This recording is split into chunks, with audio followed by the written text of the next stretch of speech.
Back to the Mongoli Show. We are here live, ready to talk about Christmas Chronicles 2. Once my show hosts join me, shouldn't be too long at this point. Hopefully, it'll actually be pretty quick. Let's see. Let's lower that. And there is the man of the hour himself. Good day, sir. How are you doing? Oh, hello. Nice hat. Oh, nice hat for you as well. What's up, D? How you doing, buddy? Good to see you here. Oh, you're live. Nice. I hope that's okay. Oh, of course. Yeah, of course. I just didn't know how far along you were. I am, I think, ready to go. Welcome, Omega Man. Good to see you. All right. We're starting with a little game. Yeah, as per somewhat usual now, I think we're starting to get into a flow of this. I do have a little game prepared for you. Let me just move some things along. How are you doing this week? Good. Yeah, I think I'm okay.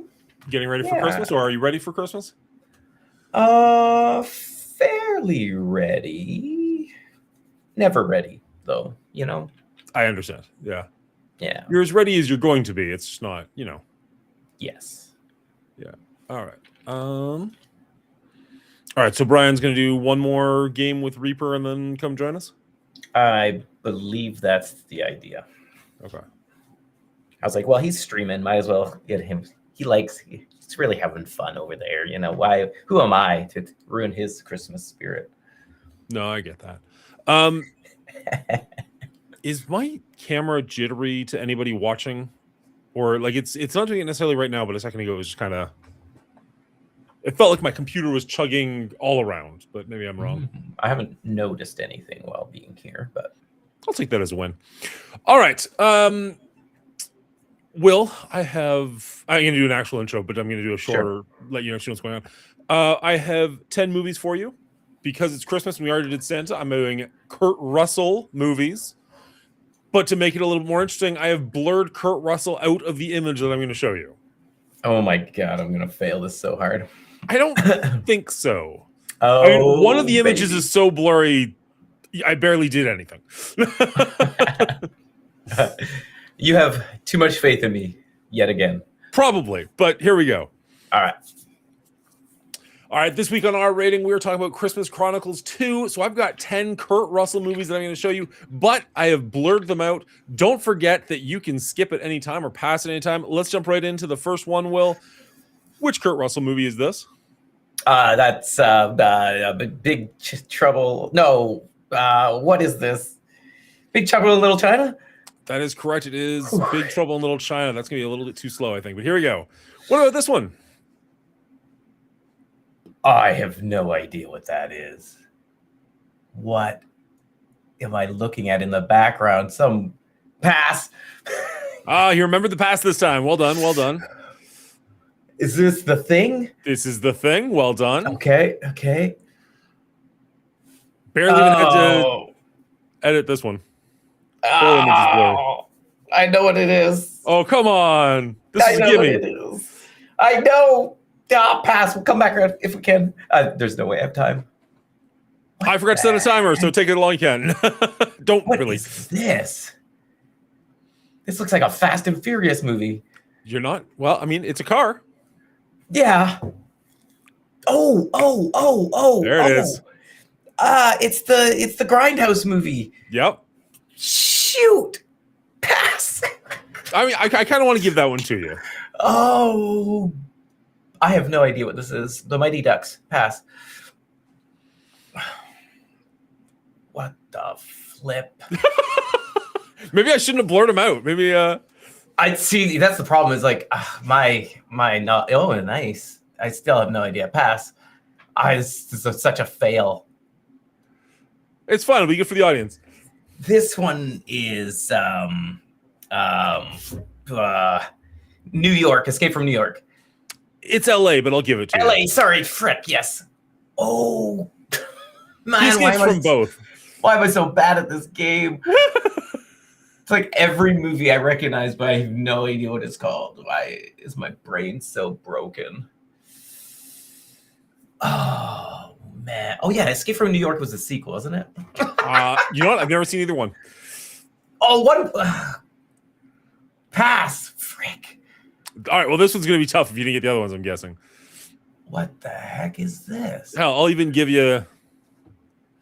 Why is he in a tuxedo? Pass. Man, you know what? Run 7's going to do great at this. Which ones did you miss? You missed this one. Let's give you the full image and see if that helps at all. It's quite a bit of an older Kurt Russell. Yeah. I have no idea what this is. So this is... oh my gosh. Once Upon a Time in Hollywood. Oh, shit. Now it's coming together. Yeah, okay. Because he's on set. Is this Tombstone? This is absolutely Tombstone. Okay, see, it came back to me. I knew it. I saw the hat in the background there. I was a little surprised. You got Death Proof. Death Proof, yes. I have no idea what this one is either. This is Miracle. Oh, never seen it. Okay. Pyramid in the background. Yeah, I have no idea. Really? Stargate. Oh, jeez. I've seen that. Yeah. Okay. Yeah, Escape from LA. LA, not New York. Yeah. And then Backdraft. Backdraft. Yeah, of course. I have no idea what this is. This is one that I enjoyed when it came out. It's probably hot trash. Okay. That's Steven Seagal in the frame with him. I doubt that helps at all. Oh, I love Steven Seagal. This is Executive Decision. I've probably seen it. My father is the biggest Steven Seagal fan you've ever met. I mean, it wouldn't take much. I've not met very many Steven Seagal fans. Every movie he's ever made, anything that comes up on streaming, he'll watch it immediately. He loves them. Even though all the movies are the exact same thing every time. All right. Well done. Nope. I don't think we're done. Brian will do better for sure. I think those are right up Brian's alley. I can't remember Death Proof. Unbelievable.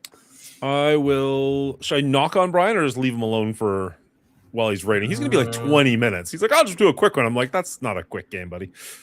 Yeah, I mean, you can play it quick. Whether he's trying to play it quick is a whole nother question. Ready. I'm certain he will.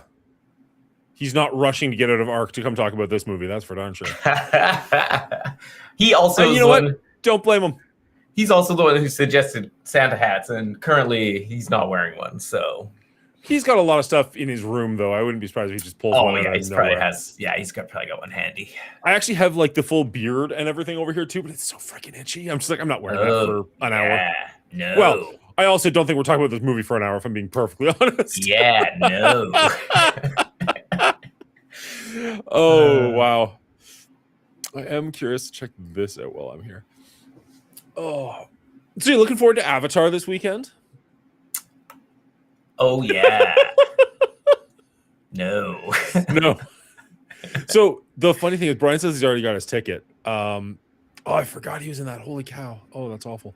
Brian's already got his ticket, and like they're calling for severe weather storms in my area. Oh, really? So it's just like, oh no, you guys are gonna kill me if I show up on Monday. We're like, I didn't see it. You guys suck. Hey, you better fucking walk to that theater. And be prepared. I think that's actually more dangerous for me, but thank you. Sleep there overnight if you have to. Oh, that's funny. No, I'll get to see it. Like worst case scenario, they're calling for bad weather on the weekend, but I took the next 2 weeks off. So like after tomorrow, which is unfortunately a long day, I've got a pretty significant stretch off for Christmas. Nice. So worst case scenario, like my kids want to see it, my twins and I, we'll go like Monday or something for a matinee. Like we'll figure it out. But it's just when I saw that, I was like, uh-oh. Yeah, I'm pretty sure I'm going tomorrow afternoon. Nice. So I'm just hoping Friday, I can. I'm just hoping I can stay awake for it. You know, the early reviews, and I've been trying to stay away from reviews specifically and like trailers and everything. Like I want to go into this one. Like I did a trailer reaction, which legitimately I don't remember at all.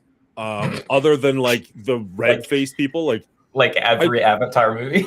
Well, for you, So like I'm kind of trying to go into this one as blind as I can, so I'm trying to stay away from things. But I was curious what the early reactions were to it were.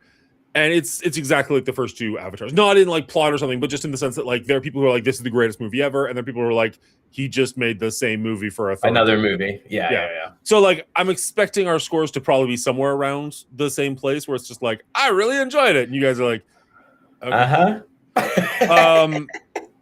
We'll see. I also have a tendency to be really high on things right after seeing them. So you have to try and like factor that in and like lower it a bit. Be like, okay, let's try and sit with this for as long as we can, which will be tough if I watch it, Monday afternoon. So I will try and get to it. The plan is Saturday evening. We'll see what actually happens. Right. But, yeah, I think I'm gonna have to buy some popcorn just so I make sure, because I know it's over 3 hours, and so I better just have something to munch on to keep me awake. Do you not normally like? What's your go-to when you go to the theater?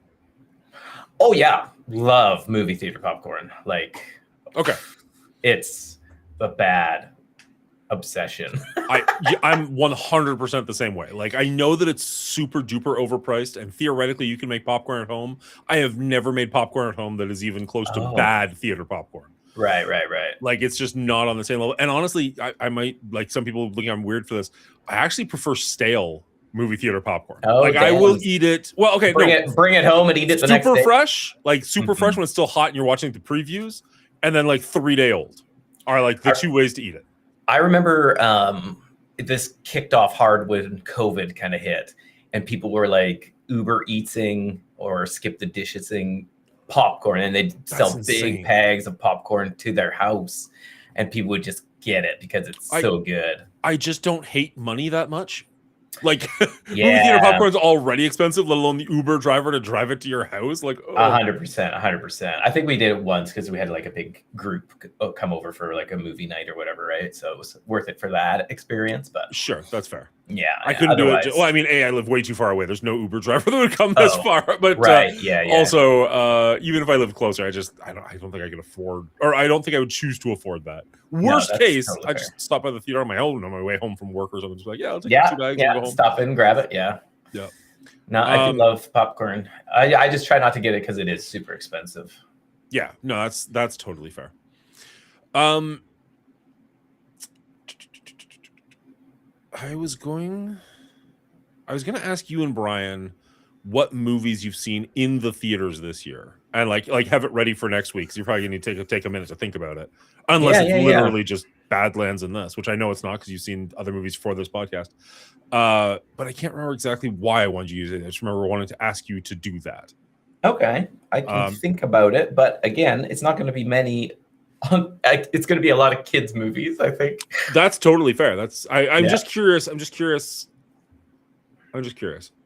Yeah, I don't tend to go to the theater anymore unless it's for with my kid, or for this. Yeah, that's it. Well, because I was thinking like, I forced you to go for Badlands and this, and I was like, and 28 Days, and Jurassic Park, and it's like, oh shit, like, this podcast getting expensive. It's been a handful. That's all right. Well, I mean, like, so obviously you would never have seen Jurassic Park in theaters. No. Would you have seen 28 Years? Probably not. Here's the biggest reason is like, with a 5-year-old at home, we don't really have a babysitter, and my wife and I would rather you go to the movies together than separate. So it's hard for you to go together to a movie. So, yeah, we typically will just wait for things to release now on streaming. Yeah. Okay. So I assume that's the exact same answer you give for Badlands, and obviously you're not seeing Avatar no matter how many times your wife wants to go. Yeah, I mean, that being said, my wife and I did see Jurassic Park because she loves Jurassic Park movies. She loves just dinosaurs in general. Okay. So we saw that together.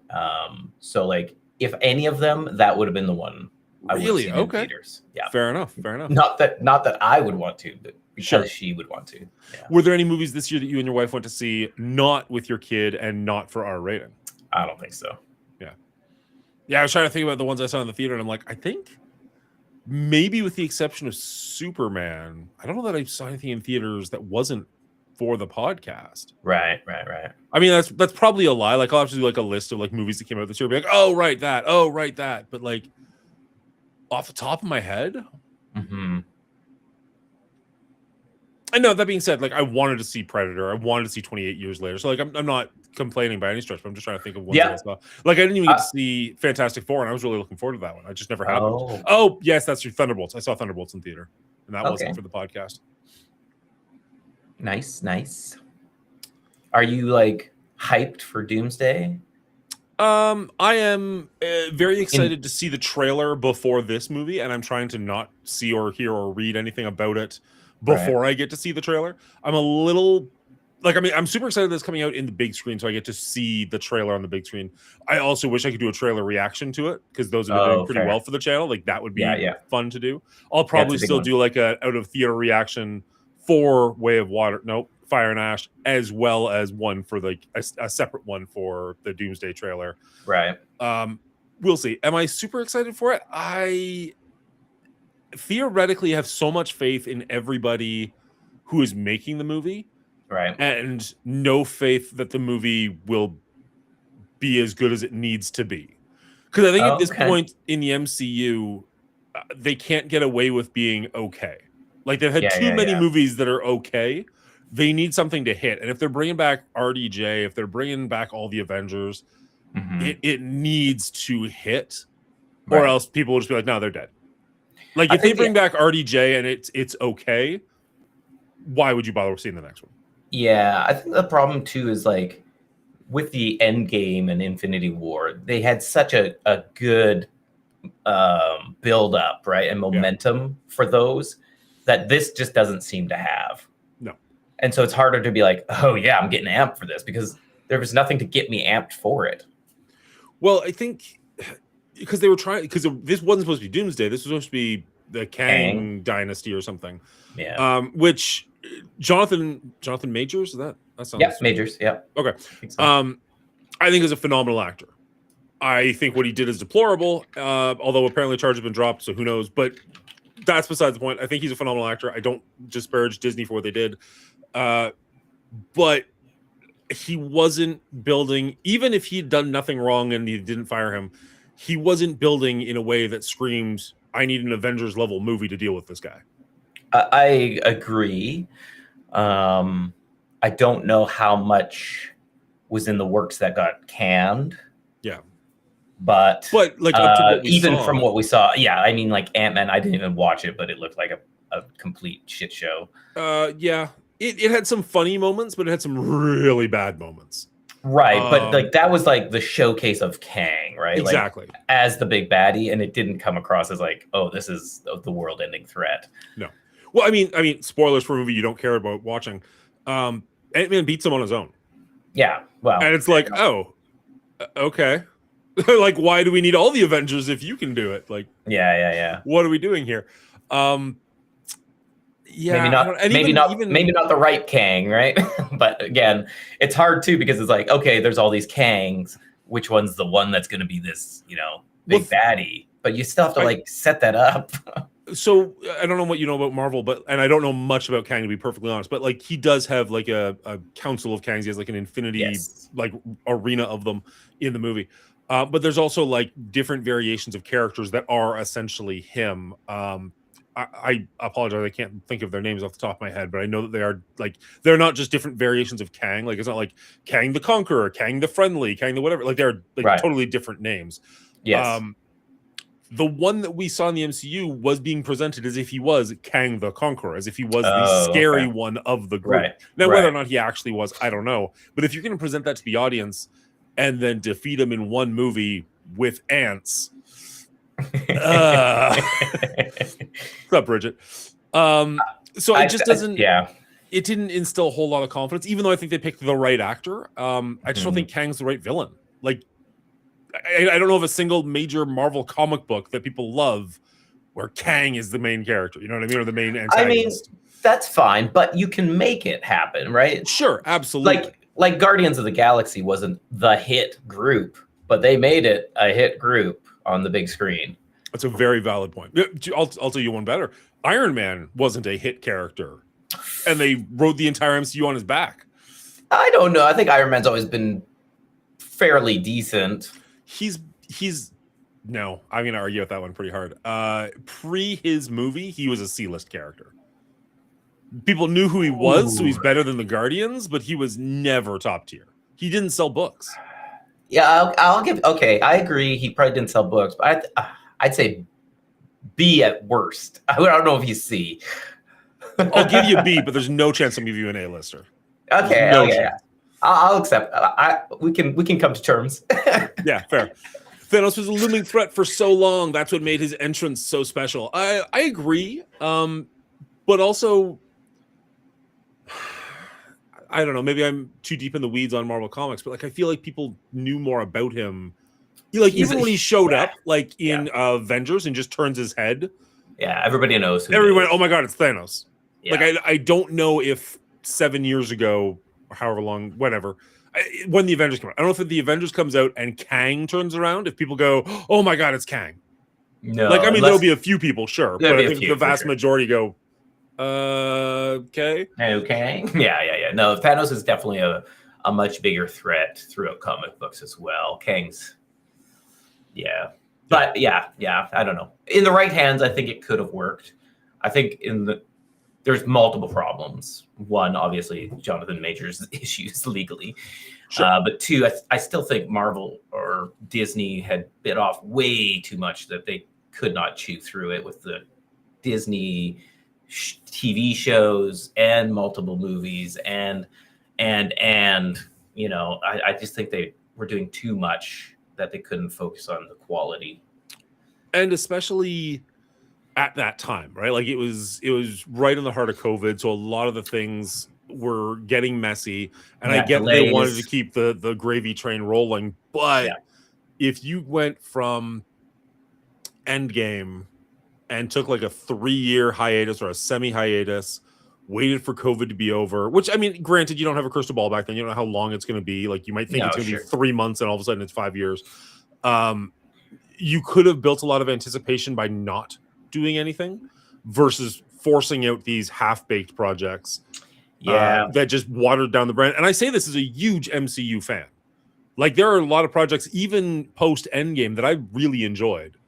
But I can't sit here and argue with you that they are, you know, peak like some of the movies pre Endgame were. Like I just don't know that there have been many like there was a lot of like hit after hit after hit, not all hits, but hit after hit after hit in like the heyday, and then it's now kind of like it was okay. It was good. I liked it. It's okay. Yeah. That being said, like I was never a fan of the Ant-Man movies. They were okay, right? I thought the first one was cute. Yeah, it's fine enough, but it's not like, oh, that's a memorable movie. I mean, when your favorite character is just the guy who talks fast and not the main character or the main antagonist or the like side chick, it's kind of like, oh, okay. Like this guy's got 5 minutes of screen time. That's the best part of the movie. Ooh. But I understood that he was integral for, you know, the end game process to, you know, try time travel and all this ballyhoo. Sure. So it makes sense. But did he need 3 movies for that? No, I don't think so. No. Or two, I guess, before. You need 2 to build that up. But I get what you're saying. Did they even need Pym particles to do time travel? Like, there's so many other things they could have just done in different. They really wanted. I guess so. Yeah, I guess so. But I mean, then you're going down a whole rabbit hole. Like, you could change a lot of things. So this wasn't necessary, or that wasn't necessary. Yeah. But I mean, hey, it was back in the day when these things made $1 billion each. So yeah, of course, why wouldn't you make more and more and more? Absolutely. Now they're just chasing that dragon. Aren't we all? Oh my goodness. Beverage. Welcome in, by the way. Sorry, I didn't say anything sooner. Yeah. I don't know. I just I don't know. Oh, it looks like he's extracting now. Call it superhero fatigue. I'm just kind of I didn't even like Superman. I was like, oh, okay, this looks a little different, a little Guardian-esque in its presentation. You didn't like it, or you didn't see it? Haven't seen it. Oh, okay. I liked it quite a bit, actually. And I'm not a Superman fan, really. But I actually really, really enjoyed that one. Fantastic Four, for the most part, I enjoyed. Have you seen it? I'm assuming not? No. Okay. No. I would say Superman's better. So if you were going to watch one of them, I would definitely say Superman's the better way to go, especially for somebody who's a little over it. There was a moment where they really super powered Sue Storm, like made her do something that I'm just like, oh, I don't think she can get anywhere close to that power level. But okay, sure, it's fine. It's a moment. It's not the movie. I like the movie overall, but it's just one of those like, Yeah. All right, sure, why not? I mean, Fantastic Four has had a pretty rough run in the movies, so anything that's watchable is probably pretty good at this point for them. I would definitely say it's my favorite of the 4 Fantastic Four movies. Right. It's still like a 77.5. Like, it's not amazing, but it's good. Mm-hmm. But again, that's coming from a Marvel apologetic like enthusiast, however you want to right. word it. I do believe though Sue Storm, isn't she super powerful? I thought she was like Omega level or something, isn't she? She's very powerful. Whether she should be full force in this movie, and maybe another question though. It's definitely one of those things where it's like, just the level that she does seemingly out of nowhere. You're just like, ooh, right. Well, I don't know if I quite get on board with that. Right. Yeah. If it comes out of nowhere, it's a little harder to swallow. Yeah. How's it going, Brian? It's going real good. Sorry that took me so long. We were just having too much fun shooting down Rocketeers there. All good. Yeah, you signed up for another one. I'm like, that's like 25 minutes. Like, well, I meant to make it a real quick. 30. I really meant to run through it real quick, but I got distracted. You know how it gets. I do. Daredevil Born Again has been my favorite Marvel since Endgame. I just actually finished it finally. I watched like the first episode, and it wasn't even that I thought it was bad. I just had other things to do, and I never really got around to it. So I was sick, 2 weeks ago, last week, somewhere around there. And I was just like, you know what, F it, I'm gonna work my way through it. So I finally finished it. I'm really glad I did. I did enjoy it. I don't know if it's my favorite thing since Endgame. I think there's a couple pretty heavy hitters in there that I like more, but it was solid. Yeah, I didn't mind it. I did watch Born Again. It was. Oh yeah. It was okay. I didn't love that they brought they advertised they were bringing Foggy and Karen back, and they were both there for like half an episode. Outliers right. A little bit. Yeah. Technically, they brought them back. Well done, but Well, and the Foggy thing it's a comic book line, right? Like whether I don't want to say maybe is it. It's been out long enough, right? It's been out for quite some time. They've already announced second season. You're talking about the fact that nobody ever really dies. Yeah, he fakes his death, right? Like he doesn't actually die. I that's a possibility. I want that to be true because I like the actor, and I kind of don't want it to be true because these movies need stakes. And the more everybody comes back from the dead, the less I care. I didn't love Foggy, so I was okay if he's dead. in the TV show, anyway. I like him better in the TV show than in the comics. But I'm also not the biggest Daredevil fan, so I don't know. No, me either. There it is. I told you you'd have a hat. Yeah, there it is. I would say, I really enjoyed No Way Home quite a bit. I actually really, really like Shang-Chi. Loki, I enjoyed. Loki had some ups and downs for sure. There was some good highlights, though, for sure. Yeah. I have zero desire to watch any Marvel. Yeah, it just hasn't come back to me yet. I'm kind of sad. I was hoping someday I'd be like, I could go for Marvel movies, but didn't even bother trying to touch the Fantastic Four. I just don't care. Is it superheroes in general? Like, you don't care about Superman either? The only superheroes I like are the realistic or violent ones, like The Boys or Invincible. Those kind. That intrigues me, how it's a more realistic approach to what would happen if people had superheroes and you had the good and the bad. So I like those. But otherwise, the traditional comic book superheroes, it just doesn't interest me right now. And it's a shame because I grew up on that stuff and loved it. I just kind of oversaturated myself with it for too long. That's fair. I'm kind of the opposite. I really enjoy Incredible, probably because he is a good person who's kind of forced to do bad things. I burnt out on The Boys pretty fast. I thought the first season was pretty great. Like, the first episode had me instantly, and then I thought the first season was pretty good. And yeah, I don't know if it was season 2 or 3, but whenever Homelander basically tells the cameras, like, fuck all of you, I'm stronger than you, and I'm going to rule this planet, and people are like, woo! I'm like, all right, well, then there's no reason any of the people should be alive after that. Like, the heroes. Like, now he's got carte blanche to kill all the people who stand in his way. Everything after this is stupid. Yeah, and I felt like the show was starting to get a little bit political too, and I just didn't need that. Yeah. So I mean, art uses that a lot. I know, but I'm pretty sure the show was political from episode 1, but yeah. Yeah, right. yeah. It just felt like a little bit too much. I just hate when there's too much overbearing messages or depictions of people or groups in incorrect ways. It kind of drives me nuts when they're like shaming people when they do it by showing groups incorrectly, or bad representation, and it just, I don't know. So yeah, the boys is kind of on the edge for me right now. Yeah, I haven't seen it in a minute, but I am looking forward to Incredibles season 4. I think it is coming up. Incredible or Invincible? Invincible. Sorry, Invincible. Okay, I'd watch Incredibles too. That was actually pretty good, also. So I don't remember the second one all that well. I remember really liking the first one, but I think it's kind of funny because in Incredibles they murder people. They murder a lot of people, and you don't really notice it, but they kill a lot of people in that show. Yeah, I guess I misspoke earlier before Run got here. I said this Fantastic Four was probably the best representation of the Fantastic Four in movies, but it's actually The Incredibles came first. I almost made that joke when you said it. Like, of the 4, I prefer this one, but if I had to choose, I'd take Incredibles. Yeah, exactly. All right, we are running a little bit late. Brian, you mind if I run you through a quick little game and then we'll get started? Let's do it. Brian, please make it really good because I made it really bad. You got like 3. Yeah. I probably knew 6. I just couldn't think of the freaking titles. Yeah.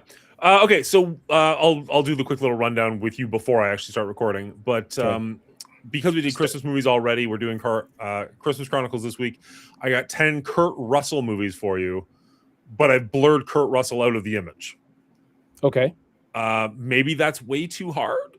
So I might have to change that because no, it won't be. No, it won't be. It won't be. Okay.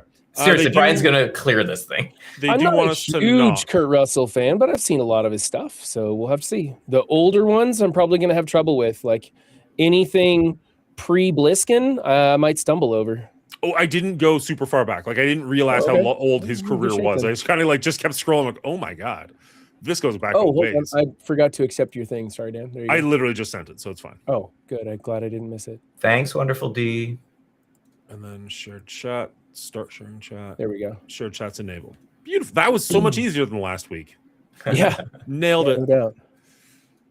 All right. Hi, Dan's chat. Can I, once I start knocking, can I close the window that's watching you? I don't close it. I minimize it. But yeah. Well, because you look crisp on yours, but you're a little blurry on Restream. I don't know if people on my channel are noticing that, or I guess that's probably not on my computer. You and Will are kind of soft on my screen. Yeah, Run looks a little soft on me. I mean, not that you make me soft, Run, but that's what I heard. All right. I just had like 5 different jokes hit my brain at the same time, and I just didn't even. I was like, overwhelmed with options. Yeah. Okay. Blue pills all around. Get to that point. All right. Well, I'm just gonna ditch you for like 2 minutes. Yeah. No worries. Right. Where's my phone? Because I forgot to time it for Will. Because we're professional. All right.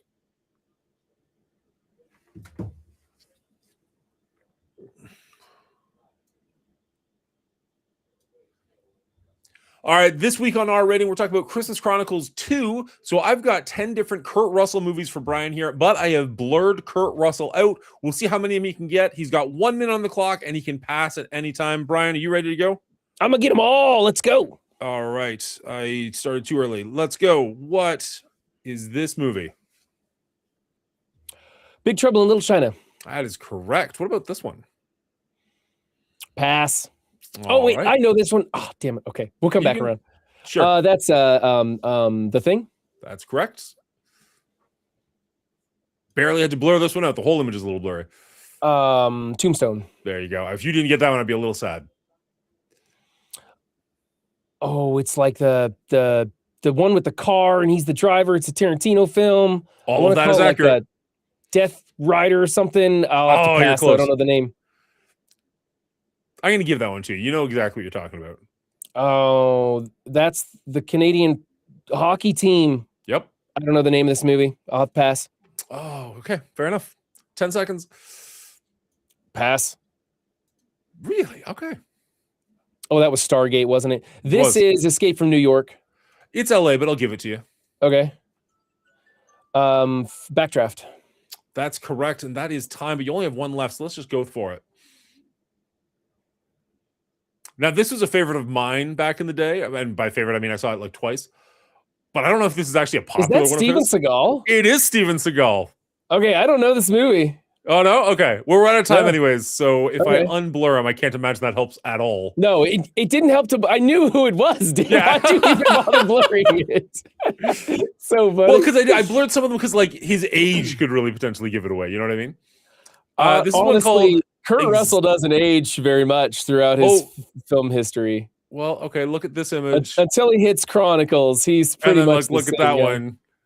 Okay, and this is isn't this Once Upon a Time in Hollywood? That's correct. Well done. That's the one I knew that one, but I couldn't get there. You got Death Proof, or you got close. Death Proof. That was a Death Proof.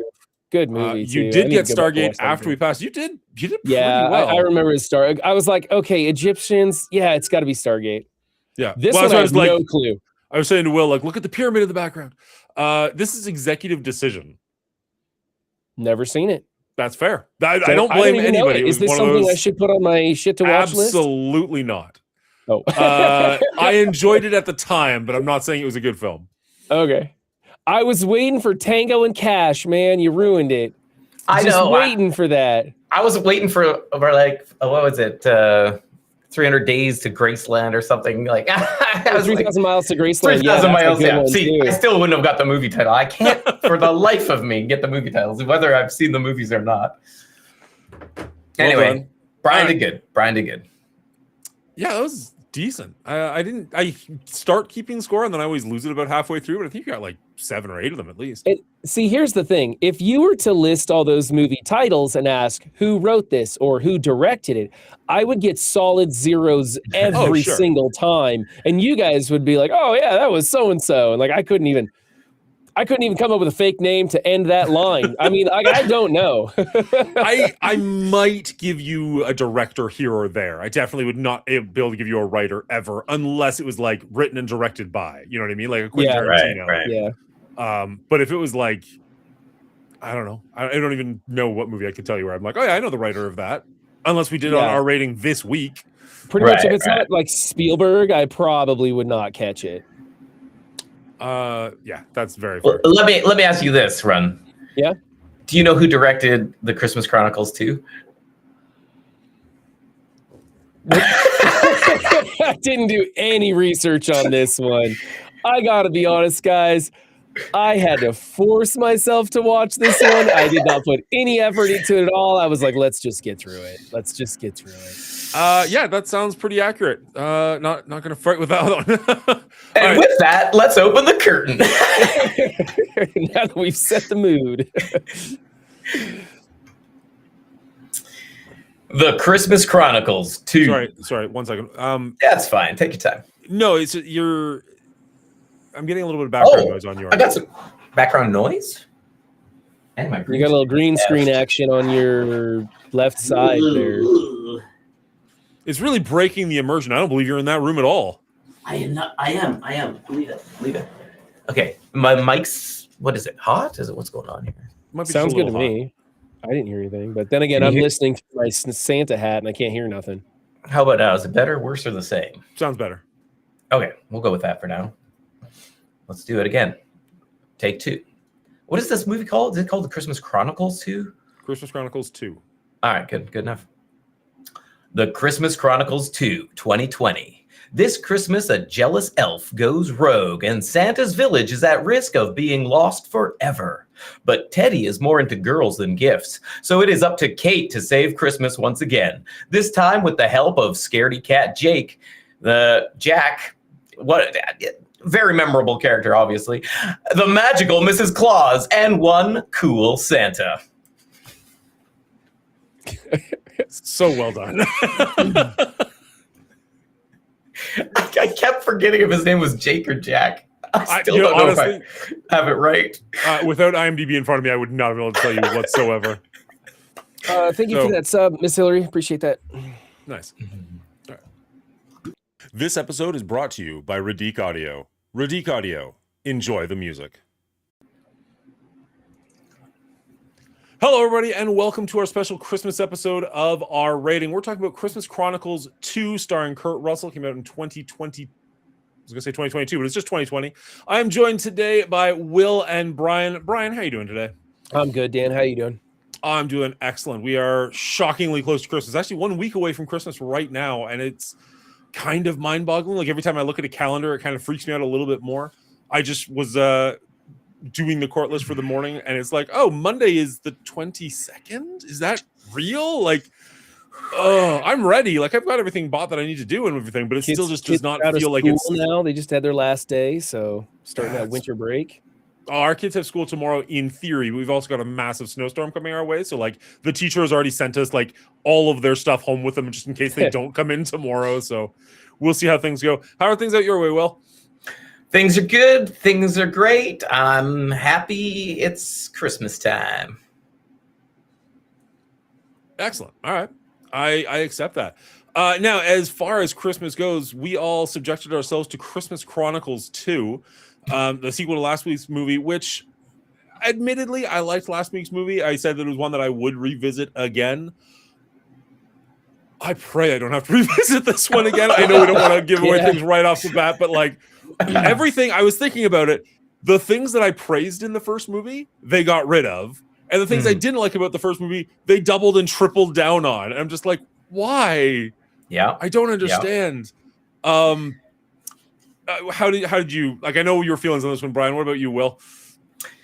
Yeah, I mean, I wasn't like, this didn't drop massively for me by any means. It feels like a sequel to the first one. They tried to expand on the lore, the fantasy of this Santa character they've created, and we dive into his world fully, full force. Are we ready to dive in? Could we have used a little more cocoa before entering? Probably. But here we are. I try to keep that PG. Image I didn't want.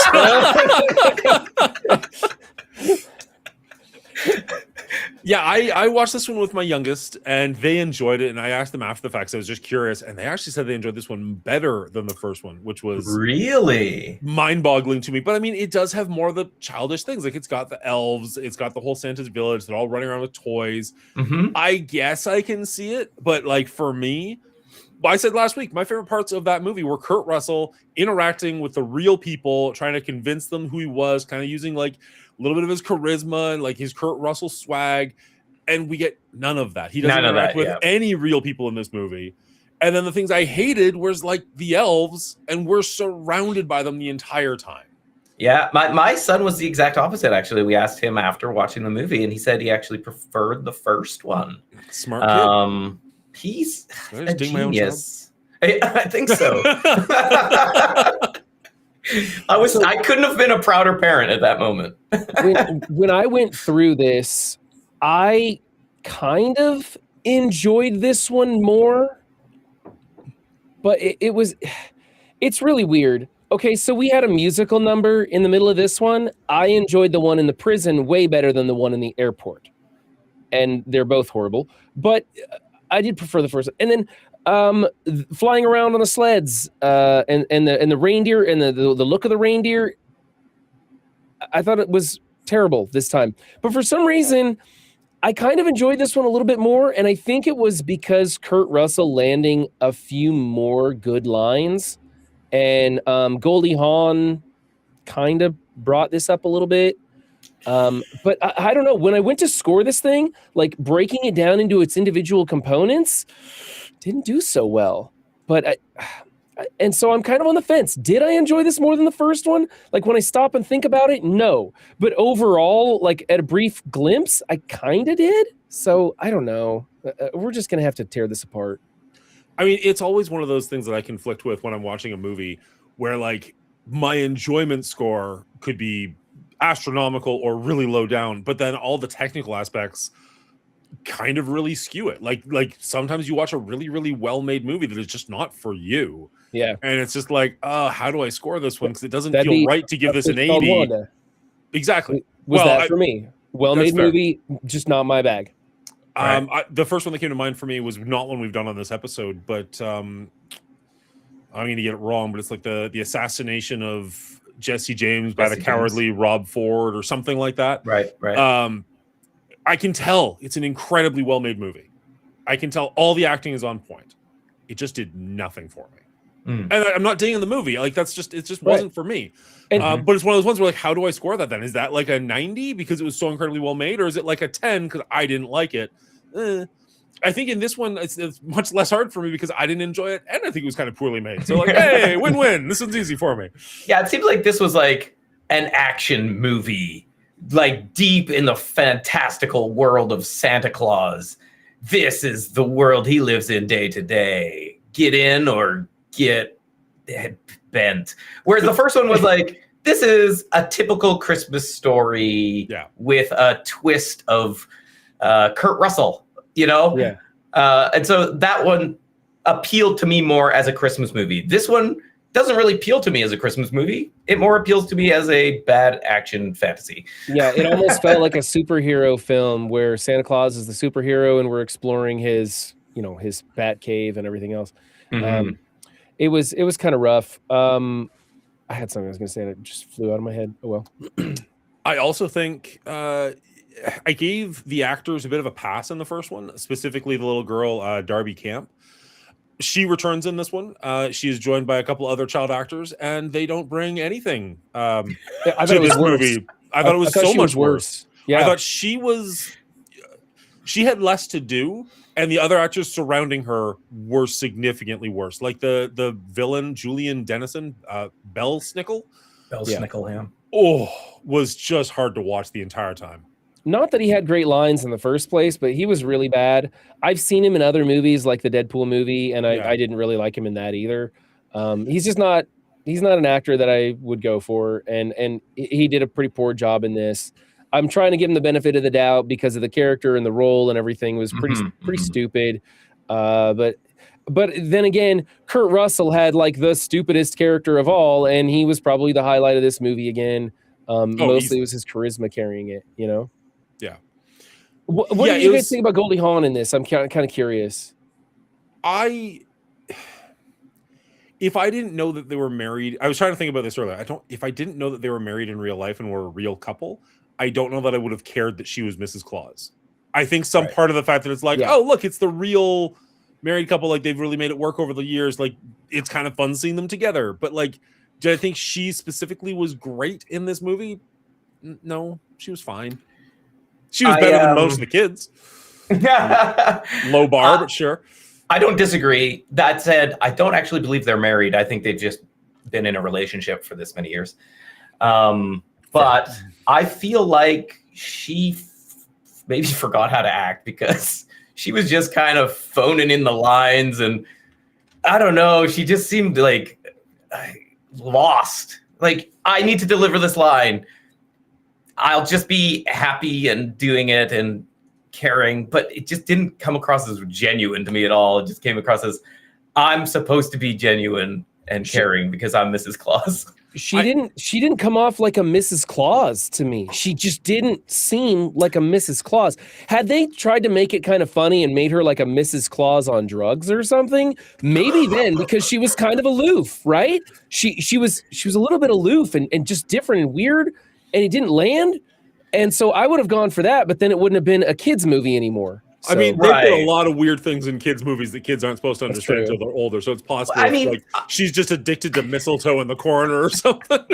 Or just hitting the eggnog real hard, being kind of saucy. I think that would have been funnier. I mean, that said, though, Kurt Russell is a different Santa Claus than we've seen. So it's not a bad thing. Like he makes it his own and he makes it work. But let me ask you this, Brian, just because you're saying she doesn't come across as a Mrs. Claus.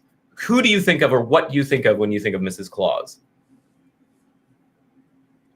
Kind of like an Aunt Jemima kind of character, a little more a little. I don't think we can talk about Aunt Jemima anymore. But okay. But I'm thinking, a little bit older, maybe. I'm not really sure. It's just she just didn't feel like she really had it all under control. They talked about it being Mrs. Claus's workshop Village. or whatever, that village, that running joke.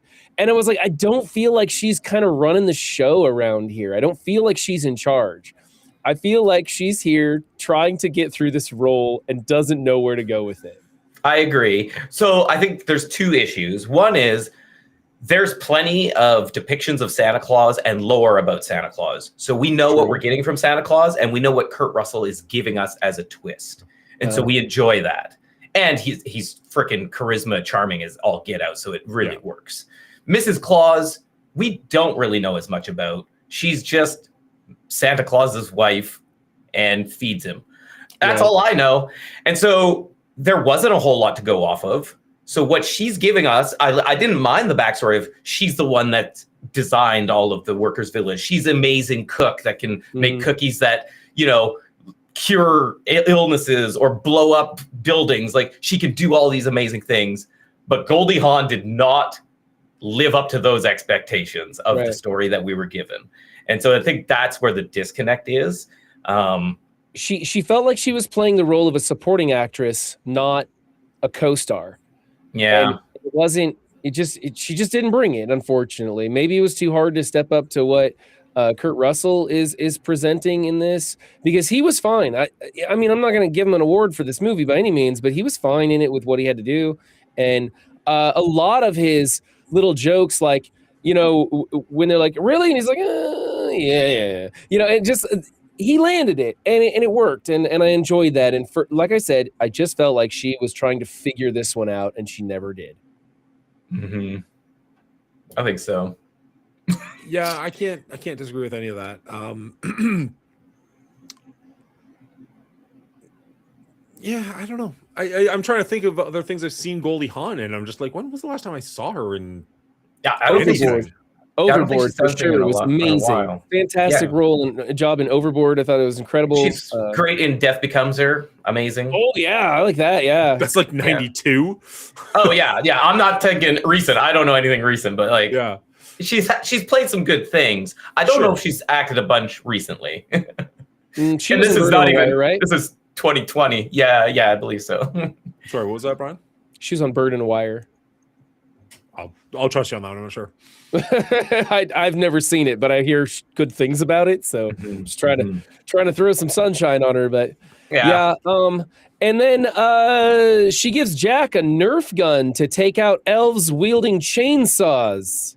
What the fuck? But it worked. Like, I agree with you. I was thinking the exact same thing, but then it was clocking people. It took a plane out of the sky. Like, I don't know what those planes are made out of, but if she would have like dipped all the darts in that red dusty stuff, the glitter bombs, and hit them one at a time, like convert them or something, it'd be fine. But that was just a Nerf gun, and he shot a drone like 200 yards away in the sky, and it like blew up like we were playing Arc Raiders. It was nuts. And I was like, that's a Nerf gun. It doesn't do that. Well, not in your hands, but this is Santa's village. Well, Mrs. Claus's village. Again, the movie's meant for kids. My son loved that part, right? Oh, I'm sure that sold some toys. No doubt. But I was thinking the same thing. Like, what are we doing right now? It doesn't even look like they tried to reinforce it, like you're saying. Like, it's literally just an off-the-shelf Nerf gun. It's like, okay. I've used those things. They go about 4 feet. Yeah, it made for some action though, and that's what this movie is all about. Okay, so did you guys enjoy all the lore that they try to jam into this movie? Like, we've got Belschnickel, the elves, we've got the Yuletide cat Jola, we've got the Star of Bethlehem, the actual chronicles to read bedtime stories. The actual chronicles, yes. Are these, like, I mean, obviously the Star of Bethlehem, but like, are any of these even remotely, I'm gonna say real things, but I don't mean real, but like, is the Yule cat from anything outside of this movie, or is it just completely fictional for this? I can't remember where the Yule cat is from, but apparently if kids weren't good in giving gifts or something, the cat will come and eat you. Like, it's a real thing. It's Okay, way if they darker introduce than in this Krampus movie. into this movie, I'll be a set. Like that. Okay, that's kind of fun. Knowing that that's or hearing from you that that's actually a real thing, that raises. I mean, not the score of the movie, but like it raises it a little bit. You know what I mean? Like that's kind of cool that they're trying to fit real things in. If Belsnickel is like actually in lore somewhere, okay. But I assumed all of that was just thrown into this movie just completely at random, just to be like, let's see what happens. Let's just throw in more stuff and more stuff and more stuff. And they didn't throw in anything I cared about. They just threw in more stuff. Oh, sorry. I misspoke a little bit. So it's an Icelandic lore for the Yuletide cat. And if you didn't receive new clothing, it's a way to work in getting clothing for Christmas, because you can't just get toys.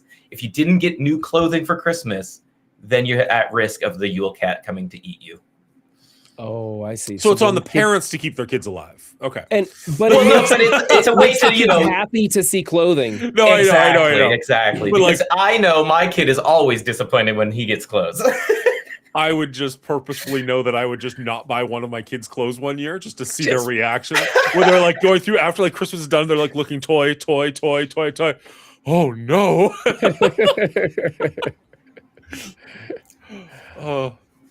So we lost the big brother, Teddy. Yeah. Which was probably good because his acting didn't age with him.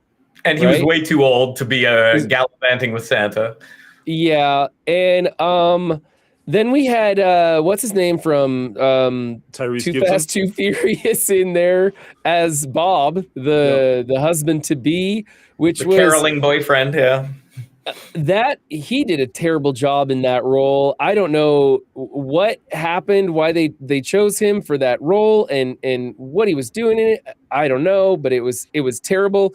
It always felt like a fake smile was just plastered on his face, and he was just waiting for them to say cut so he could go back to his trailer. Like every time, it just didn't seem like he was in it, right? And then of course we have Kitty Cat Kate, and she could not show a joyous moment with authenticity to save her life. And in this one, we even lost the sad moments. She couldn't act through those. At least in the first one, she could do sad scenes. She couldn't do happy scenes. In this one, she couldn't do any scenes at all. I will give her the scene in the airport where she's with her dad.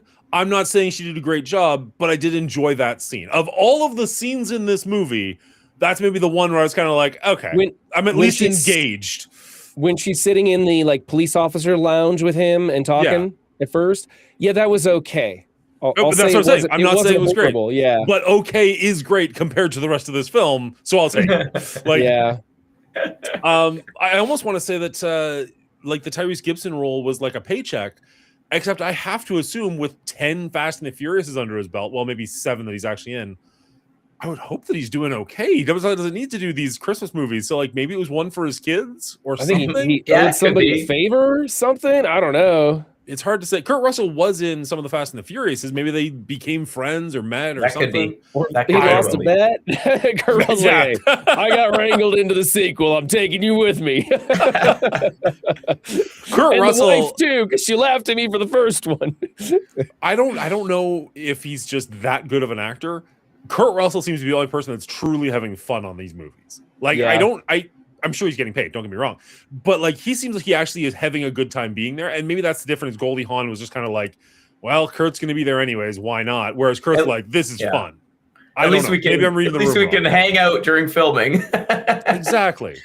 Because at one point I'd heard, I don't know if it's accurate or not, I don't remember the timeline on when Once Upon a Time in Hollywood came out, but at some point I'd heard that this might be his last movie. He might be retiring or retired at this point. So I don't know if that was if this is gonna be my last movie, it'd be cool for us to do this together. So we kind of talked her into it, or maybe I have that story entirely wrong. I'm not really sure, but that was a rumor I'd heard at one point. Yeah, I'm not sure. I think he's always been pretty picky about the roles he takes too. So maybe he just really loves Santa and wanted to have a take or have a stab at it, right? I'm not sure, but what we haven't mentioned is the director of this movie is a director of a few films that we've seen and a writer of films we've seen, and that's Chris Columbus. That was shocking to me when I saw that. Yeah, so that's the writer of Gremlins and the director of Home Alone and Home Alone 2, I believe he did as well. So Brian, obviously you're a big fan. You asked me that before and I forgot. I remember seeing Chris Columbus plastered on the screen at the end of that, and I was kind of like, what? Oh. Yeah, so I think he was writing on this one too, but he produced the first one, and then they couldn't get the same director for some reason, so he stepped up and directed this one.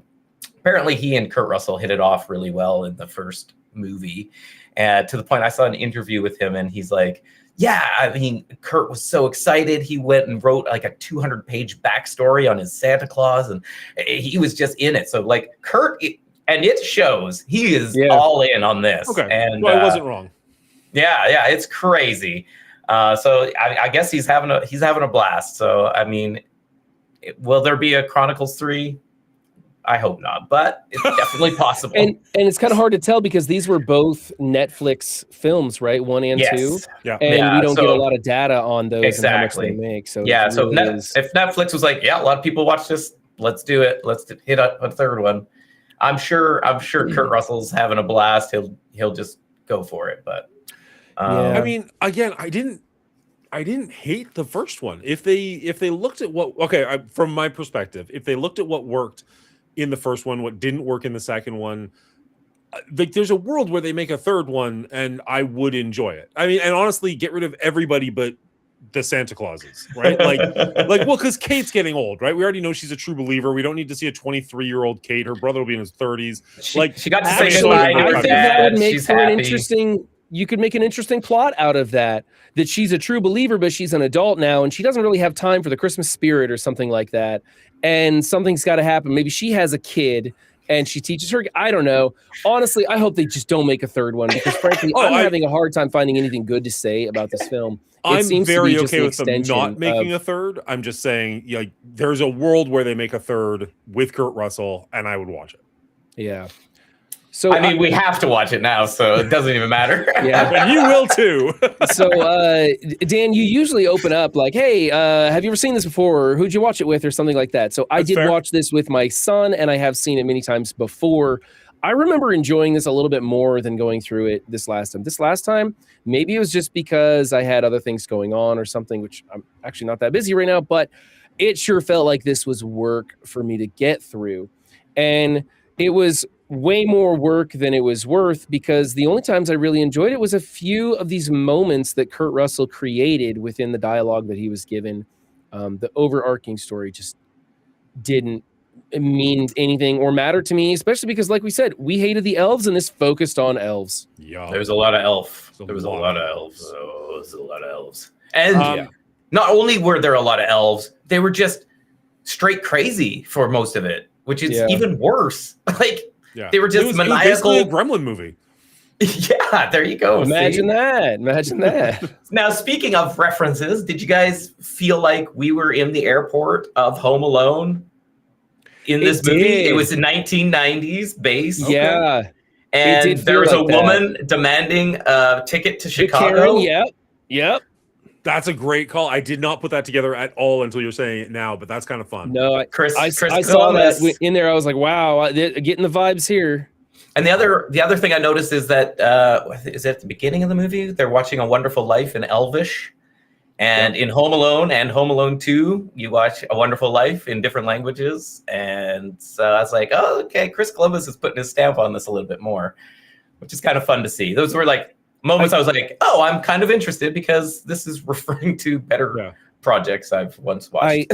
I think they kind of wrote themselves into a corner with the elves speaking Elvish, because then we had a character who was an elf turned human and he didn't speak any Elvish throughout the entire movie, even when he was an elf.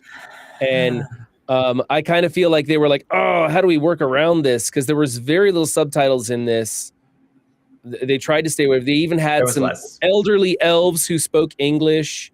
So I kind of felt like that might have been a bad choice from the first one, and they were just dealing with it this time. Well, you actually mentioned that in the first one, I think, right? Like there's so much Elvish, and then subtitles. You're like, this is for kids. Why are they doing that? Yeah. So there you go. They heard you, and they corrected. Tried to. I wouldn't say they corrected. I said they deal with it. Also, I felt the whole time travel thing was really weird in this movie. Oh, yeah. Like, there's a lot of weird things in this movie, but that specifically was like really out of place. And like the whole reason behind it is so that she could say goodbye to her dad. 100%. But it was Belschnickel who did it. So his intentions weren't for that to happen. But then Santa gets credit for it. She thanks Santa for letting him do it. So it's like all twisted up right in there and doesn't make a whole lot of sense. But I mean, the kids are loving it, I think, right? So it doesn't matter. Did you, in the first one, we were like, oh, so this was all for show and there was never really any danger. Do you guys feel like there was actual danger in this one? Or did Santa Claus actually have this completely under control and he was just doing it for the kids? Go ahead. I mean, it's hard to say danger. That feels like the wrong word. But I feel like he was not as in control in this one. Like in the first one, he definitely has that like wink at the camera moment where he's just like, I got this. Like there was never a chance that this wasn't going to turn out the way I thought it was going to. I don't think that that's true of this one, but I mean, I never felt like we were in peril or danger, or like the best thing wasn't going to happen. You know what I mean? Like the movie felt super safe. Right. But like, I get what you're saying for sure. Like for how much is going wrong and chaotic, it's still very safe. You know, it's a family friendly movie. My issue is like Santa now has, did he always have access to time travel? Now, to me, it feels like he'll never, ever slip up because he can always go back in time to get another star or fix Christmas the way it needs to be. Like, it's just like even more reason now that there's nothing to worry about. No stakes. Maybe that's the problem. Making a third one is there's nothing they can do because Santa can just go back in time and fix it.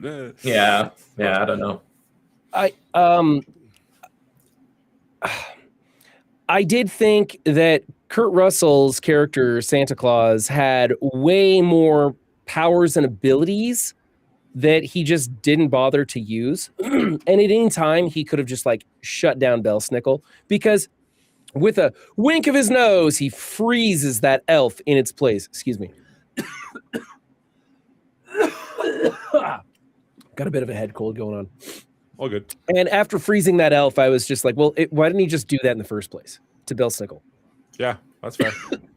Sorry, again. Well, I guess if you go with your theory of Santa always being in control, he needs Belschnickel to go through his journey, which kind of mirrors Kate, right? They both are like, Kate doesn't want to go into this new family dynamic. Belschnickel is upset about his family dynamic, and then they come together at the end. So maybe Santa knows they both have to go through this journey to reconcile on all aspects. So are you saying that Kurt Russell or Santa Claus is in control of this one and he kind of allows Belschnickel to go on his... That would be my running theory, just based off of how the first one went down. But the first one just played it so much better. Still like, kind of like, what's the point of the movie then? But at least they attempted that little like twist of, he's always in control. This one is just like, it's just chaos and fun for kids. And then, it all ends happily after. Yeah. But I mean, again, it's just not well executed, so it doesn't really matter. I kind of think you had like a lot of parents that probably like went, oh, I wish Goldie Hawn was in this more after seeing the first one. And they're like, oh, let's bring her in and put her on the poster and sell more seats. And who cares about the rest? Honestly, like that was it. They upticked that and didn't really fix it. It was kind of a similar formula, but like you said, it was a lot of just chaos and the same characters. And they tried to do some world building, but nobody really cares because we didn't really care about that world. And it was a lot of crazy elves and nobody liked the elves. Yeah. Well, none of the adults like the elves. My kids like it. Exactly. Yeah. One of the things that I noticed, because like I've seen this movie before, didn't really remember it very well, knew I was going to watch it with my kid, and like went to the Netflix screen and took a look. And one of the first things you see is Belschnickel as a human wearing his like, I don't know, semi-punk rock outfit. And it was just like, I personally was instantly turned off. Like the second I saw him, I'm just like, oh no. Like that is not the sign of a movie I want to watch. And like I was just thinking about, like I'm looking at Kurt Russell and Goldie Hawn on the poster in front of us right here. Like their costumes are so good. Like Santa looks incredible. Like it's a very fitted suit. When they give Kate and Jack their like winter outfits, they look really good. Did like Belsnickel just look super duper cheap? Like they just kind of put together whatever they could with whatever they had left over. Like he just didn't fit this movie. And I get that he's going for like a different aesthetic, but even with that aesthetic, it didn't look good to me. No, for sure. Like the costume designer heard, oh, go with teen angst, and they just threw together whatever that meant to them, and it was this backwards leather hat, and it was just it was bad. It was bad. He was Jack Black in Neverending Story 3. Like he was in that gang, and you're just like, oh, that's not okay. Right. Honestly, I thought Jack Black's costume in Neverending Story 3 was better than this. So my other problem is like, and this is like so stupid, obviously, like why am I even talking about it? But why are we talking about anything? He had this outfit, this like human outfit when he was an elf before he turned human. And he hates humans. Humans are the thing he's most jealous of. That's why he turns into it. Why is he wearing human attire? That doesn't make any sense. Why? He should be doing the most elvish clothing. Like you just said he was the jealous of humans. Because Santa was spending all his time and efforts to give gifts to humans, and it meant less time for him. Would that not? Doesn't that kind of make sense then? If you're jealous of somebody, you would like jealousy and envy are pretty close together. Right, but why would you dress like a human if you hate humans before you're turned into one? I would agree if it was just hatred. If it's jealousy, then part of my brain kind of goes like, that kind of makes sense. Are you guys trying to shrink this character? So you're sorry, are you implying that he wants to dress more like a human to get more attention from Santa? Potentially. Okay. I can see that. I think they wanted to just dress him like an angry teen. That 100%. I think that's all 100%. It was. We need to break this down, Brian. How do we let the audience know? We need to grade this and be done with it. How do we let the audience know that this is a rebellious kid? I know. A backwards hat and a leather vest. With pins on it. Exactly. Yeah. Oh boy. All right. Yeah, I'm good to rate this. Sounds good. Give me 1 second. No worries. Where is my folder? Did I miss anything? I didn't write a whole lot. Oh man, a whole load. Just one word. We legitimately, we talked about this more than I thought we were going to already. All right.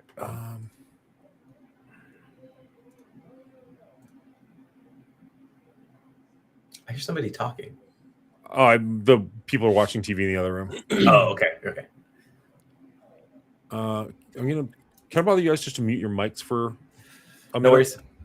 Appreciate you.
Okay, why can't you hear that?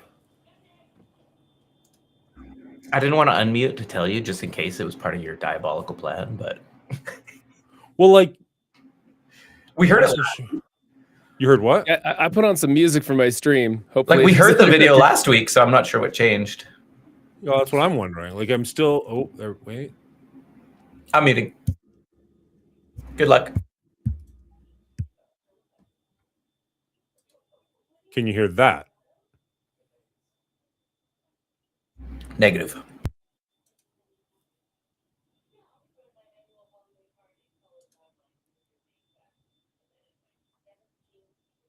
I don't know what I did differently this week from last week. Replace screen share. Stop screen sharing.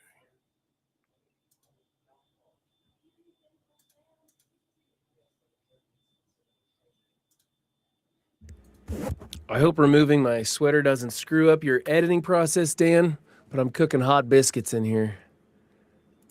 I thought that sweater looked quite cozy. Negative. Nothing? Oh, but what a great shot, though. Yeah, we like that video. Well, I mean, I can always put it in the actual, like recording. the recording. I don't that. If you want great sound with your audio, try out Rodique. Yeah, ironic. It bothers me when like nothing has changed. Yeah, that like I didn't. Why? Like, why not? I just don't get it. Technology's the worst.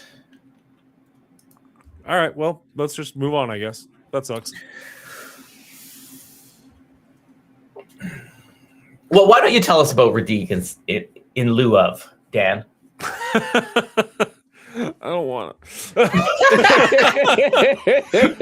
Just because I don't want to be put on the spot, not because I don't like it. I actually tried it I tried it the other day, and it actually works out very well, which is really cool. Yeah, okay, just talk about that. That's all you need to do. So the Rodique Audio RA Twin 2 is available on their website, rodique.com. You can get $10 Canadian off of the price. I haven't done the translation for what it would be in American by using coupon code Mongooli at checkout, MONGOOLI. What the thing is it's essentially like a 3-in-1 device. You can use it for receiving information. So if you want to hook this up to your car stereo, if you're using an older car, or your vintage stereo equipment, you can use it to relay information from your cell phone to it, or from any source really to it, so that you can listen to Spotify, YouTube, whatever on your expensive sound equipment, or again on your drive to work. It also works as an MP3 player. So if you put a memory card in there, you can have up to 64 gigabytes, I believe, of sound on a tiny little device, way smaller than the size of your cell phone. So that if you want to go jogging, skiing, doing anything active, you can have a smaller device. And then if it gets lost, you're out $30 as opposed to being out like $1,000. Something is very loud in my ears. I don't know if that's on my end or your end. I hear it too now. I don't hear shit, so maybe it's on my end. Let me mute. You're a little loud. So if you lose it while you're doing something active, it doesn't really matter as much because it's much cheaper than your home device. Also, it's sizably less bulky if you're going for a jog or something like that. It's not bouncing around your pocket like a cell phone can. But the way that I really like to use it is as a transmitter. So I hooked it up to my TV, and that way I can actually transmit the movies or the TV shows that I'm watching to my earphones, so that I can watch stuff later at night at a louder volume so I'm not disrupting anybody, or I can watch horror movies during the middle of the day and not freak out my kids. That's the kind of stuff that I really like it for. Not that I watch a lot of horror movies, but you know what I'm saying? Like when we was trying to watch The Conjuring, that was an issue that I was running into. So it's a pretty cool little device. It's pretty cheap, and you can actually get it for cheaper if you use Mongooli at checkout. Check out Rodique.com if you're even remotely interested. And they also sell a lot of vintage stereo equipment. So if you are in that world, I am not. They ship worldwide. They're great people to deal with. They've been really good to me so far. So go give them a check. Go check them out. Sorry, the video didn't work. No, it's fine. I think you talking about it is awesome, because I think that filled it just fine. And I like that receiver thing that you're talking about at the end there, where you can watch movies when it's like late night and stuff. That's awesome. That sounds really good to me. That was honestly, that's the reason I was excited about when they first told me about it, because I was like, I don't really need an MP3 player person. I don't jog. Shockingly, I know. And I don't have vintage stereo equipment. So I was like, it's not really going to use anything for that. But like, yeah, I'll listen to movies later. That sounds great. And that one I can kind of like, I don't know if I can sell it to my audience, but at least that one makes sense to my audience, I would think, right? Like, yeah. All right. Right on. Let's rate this bad boy. If you like what we do and you want to support us, head on over to our Patreon. There's a link down below. Huge shout out to our producers, as well as our executive producers, Real Bubba Hotep and Dino, and our head writer, Elder JM 990. Thank you all very much. And also letting everybody know you are so loud. I don't know what's going on. Am I really? Yeah. For me at least. Like you're doing the thing Brian was doing where like you come in super loud and then it like regulates to weird. A normal level. I haven't changed anything, but anyway, for those of you who can't or can hear me too loudly, Patreon is great and all, but our Discord is now open to anybody. You don't have to be a paid member of Patreon. The free members are also eligible for the Discord. So you can jump in there, chat us up. And then, the more people are there, the merrier. So we can just talk movies all the time. Yeah. It is worth mentioning that is true. The Discord is open to everybody, but there are still paid tiers. So the movie party, the watch party is still at the producer and above level. And not this week. It's next weekend, isn't it? Not this weekend coming up, but the one after that. Isn't this Sunday? Are we doing a watch party Sunday? Yeah. Oh crap! I gotta check my timing. Either way, we're gonna be doing The Sound of Music, which is pretty far out of our wheelhouse, but I'm enjoying it. I'm looking forward to seeing that one. I haven't seen that one in probably a decade and a half or something. Never seen it. That's the next one. You've never seen it? Nope. I hate musicals, so I'm looking forward to it. Well, that'll be interesting in a whole new way. Yep. We'll see. We'll see how it goes. So there's an event on the Discord, and it'll tell you when the actual right time is. I'm awful at that. I should have had it up. I guess I can actually check it super quick. When is that? That is Sunday, December 28th. So right after Christmas, we'll be starting that one at 8 p.m. Eastern Standard Time. So if you're even remotely interested in that, head on over and check it out. And if you're not, that's fine too. Join the Discord and join the conversation. All right. Brian, take us home. Okay. I was really hoping I would enjoy this movie a little bit more than the last one, and I didn't. This comes in at a 58. It went downhill. They capitalized on all the things I didn't really like, and they left out all the stuff I did. Luckily, Kurt Russell was in there, and that was probably the only good part. Unfortunately, Goldie Hawn didn't do as good a job as I was hoping she would. And so I kind of just think, just pass on this. Watch the first one if you're really into the Christmas Chronicles, and then just pass on the whole franchise so far. Short and sweet. Love it. I agree with everything Brian just said. I think that Kurt Russell absolutely carries this movie at least as best that he possibly could. There was one or two scenes that I thought did have some heart to them, or at least attempted to, but overall, pretty much everything in this movie got worse for me. I didn't really care for the police sing-along in the first one. I hated this one even more. I didn't like the elves in the first one. I hated them even more in this one. I thought the child acting was okay at best in the first one. I thought it was awful in this one. I think that the scenes where Kurt Russell is dealing with the public was the best part of the first one, and we get literally none of that in this. They took everything I liked and got rid of it, and kept everything I didn't like and doubled down on it. This movie was atrocious for me. It was the definition of homework. The first one I was pretty high on, and honestly, I'd probably watch it again. It was a 68 as far as Christmas movies go for me. This one is like a 48. Like, this one's not even a pass. I really, really didn't enjoy my time with this one. And shy of my youngest begging me to watch it, I will never put it on again. That's good.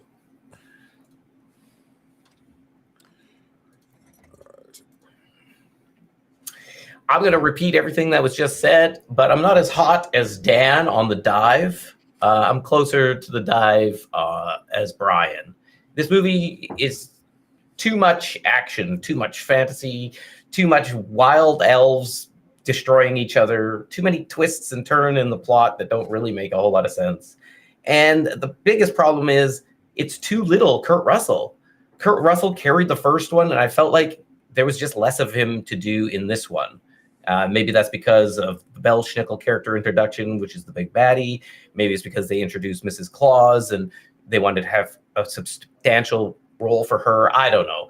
Whatever they did, it didn't work because there was less Kurt Russell, and he is the one carrying this franchise on his back, his very fit, well-costumed back. So yeah, it dropped for me. That being said, like, did I hate it? No. Did I love the first one? No. So it's a similar score, 58. out of 100. I wouldn't watch it. My kid might make me. Please don't make me watch it. Every now and then I just want to leave you on for longer because it's like you'll just keep going if I do. He'll just keep going. Yeah. The problem is, I was like, when is he going to take me off the big screen? So I just keep saying stupider and stupider things. And I love it. That's why I leave you on. Sometimes it's just fun for me. Partially, it's because I want to make sure. Because like I don't know why. So like edit room.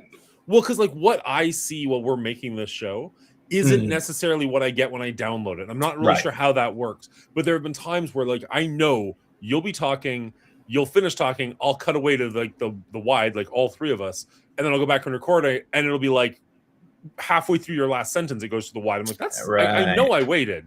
So that's why I sometimes wait till you are done before I get rid of something just for the editing process.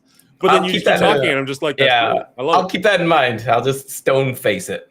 No, this is so much like better. when you raid out on Twitch, if you hit that raid button, you're like, bye guys, and you hit the raid button, it like, cuts you out. It cuts off like 5 or 8 seconds. I think it's the delay there with Twitch, but yeah, it's weird when those things happen. Technology.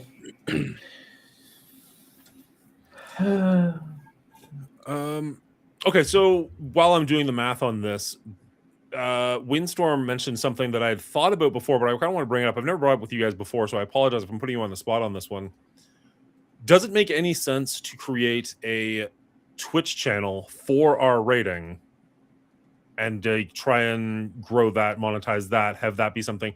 Because for the Patreon, I'm going to go behind the scenes a little bit here. For the Patreon, I split that 3 ways entirely. So like whenever we hit a payout level, I pay these guys. It would be easier if instead of it being the Monguli show that this is on, if it was on an R rating channel, then whenever I get a payout from Twitch, I could also pay you guys. Whereas like right now it's a little bit convoluted. But then the flip side of that is streams. Well, that's just it. Like right now, if people want to support Brian, they can go and support Brian. If you want to support me, they can come and support me. But also like it's one more thing for somebody to subscribe to. Like I said, that sounds really stupid when I'm also trying to push the Patreon. I get that. But I feel like we can give you more on the Patreon than we can give you on just another Twitch channel. Really, the only benefit I see to starting a new channel would be that people who only want to watch movies could go to that and they would only get R rating and that's it. And that's the thing, right? When you curate content for YouTube, you try to find a niche and stick well within that niche and don't do a whole bunch of stuff because you lose people. But I think we've already established this. We're over a year in. I don't like the idea of making yet another channel that people go to follow. Had we started it that way, maybe, but with the tools that Twitch gives us to just link our streams, and then we focus the content on YouTube as the final finished product, and it's got its own channel for the most part, right? Yeah. I mean, R rating isn't its own YouTube channel, but for the most part, it's a movie channel that you do. Yeah. Over there. So it is. Our rating is the consistent thing that happens. I also put up like trailer reactions randomly. The trailer reactions and stuff, but it's a movie themed channel and that's in the niche and stuff. You're not doing gaming and stuff there. So that's fine. I think the way it is fine. I wouldn't want to do another Twitch channel. I don't disagree. I think it's fine. And which is also why I haven't done it, because it's just more headache behind the scenes. And realistically, I know this might sound weird, but like coming from MSF, like obviously that's where the bulk of I think all three of our audiences are from. You might get somebody signing on who hasn't been on Twitch in 6 months, still follows one of us. I was like, oh, what are they up to? I remember liking them, and then joins in. Whereas you start a brand new channel, you are starting from zero. Nothing. Start from zero. Yeah. Now, the plus side is you have somebody who could potentially show up on a Thursday night, see us, be like, oh, I like this, and then show up on a Saturday morning, be like, what is he playing right now? What is going on? Show up on a Monday, horror. I don't want horror. And then, there's multiple streams between they get to the next movie stream.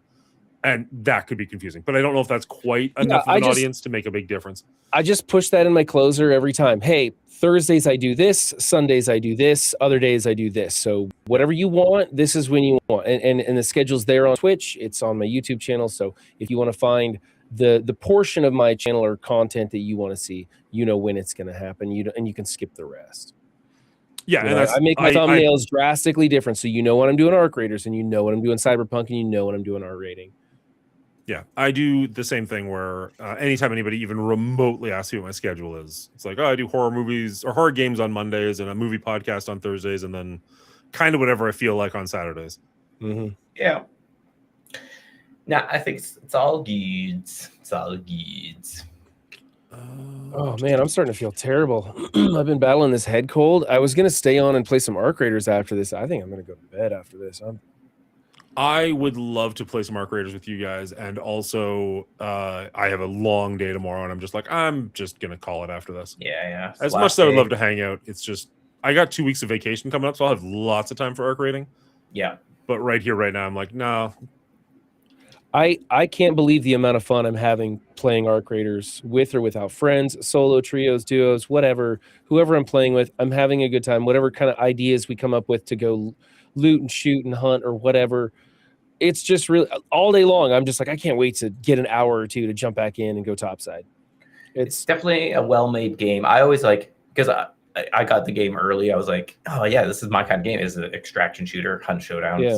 same feel, different, in ways for sure. But I always feel like, and it's not anything I can control, but I'm like, oh, I hope they don't have buyer's remorse when they get this game, because it's like such a good game, but it's not for everyone. Right. So I'm glad you're enjoying it. I definitely feel like I'm enjoying it the least of the three of us, but that's not to say that I'm not enjoying it. It's just to say that I want to play this and other games, whereas I feel like this is now Brian's game. Right. Yeah, I pretty much got 3 titles I'm working on right now, which is Cyberpunk. I'm going to start the DLC content on that. I happen to be playing Dead Space just because I got bored and started playing that on my laptop. I don't stream that much, but I am playing it. And then Arc Raiders. And I guess I'm enjoying everything I'm playing right now. So that's good. Oh, speaking of games, the Deep Cuts sale on Steam started today. The 90% off on a ton of stuff. So check it out. I know Fallout 76 is like $3 right now. So if you ever wanted to get into Fallout 76, now's the time. They have the Ghoul character that just came back, and the new Fallout season started. I was going to say something like, that's the price it should have been when it released. Yes, right? Yeah, exactly. Then people wouldn't complain quite so much about the crappy release. Yeah. But they got it smoothed out, just like Cyberpunk. They got it smoothed out. I heard it got much better, but it's a shame that half the companies out there take that model now, where they're just going to release dog shit and fix it later. Yeah, I hate that. Yeah. So when you have a polished game like Arc Raiders that comes out, or Expedition 33, oh my goodness, amazing quality, absolutely just blow your mind. Arc Raiders $40, not even the full cost of a AAA title, and it's got it all. Yeah, and not to say that Arc Raiders hasn't had some issues along the way, but it's got bugs. We dealt with some today. The devs have been pretty good to be jumping on those things, which is nice to see. Yeah, it's not game breaking by any means. Right. Yeah. Little glitches like everything has, but they're on top of it pretty well. Oh, speaking of, Arc Raiders is 20% off right now. You're right. Oh, that's cool. Yep. And Expedition 33 picking up 9 awards at the award show, breaking records. That's, if you're into Final Fantasy style games, that's a great one. Pick it up. You can tell Christmas Chronicles sucks when all we can talk about is other movies and video games.